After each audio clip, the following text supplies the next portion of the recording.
বৃহস্পতির দশা, বৃহস্পতির দশা যখন চলে, কত বছর চলে?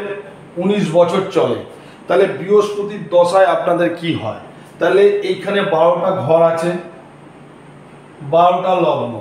তাহলে আপনাদের লগ্ন যাই হোক, আপনাদের লগ্ন যাই হোক, যে কোনো লগ্নের ক্ষেত্রে জাতক জাতিকাদের বৃহস্পতির দশা যদি চলে, তাহলে 12টা লগ্নের মধ্যে যে কোনো লগ্ন হতে পারে আপনাদের, যখন বৃহস্পতির দশা চলবে টানা 19 বছর, তাহলে বৃহস্পতি আপনাদের কি দিয়ে থাকে? বৃহস্পতি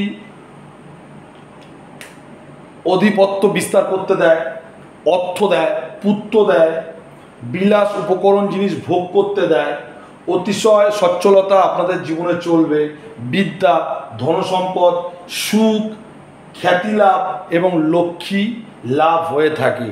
এই বৃহস্পতি 19 বছর আবার কিছুটা খারাপ ঘরে যদি থাকে, ধরুন আপনার লগ্ন যাই হোক, লগ্ন হিসাবে যদি লগ্ন হিসাবে যদি 6, 8, 12 যে কোনো একটি ঘরে যদি বৃহস্পতি বসে থাকে, তাহলে তার অনেকটা শুভফল কমে যায়।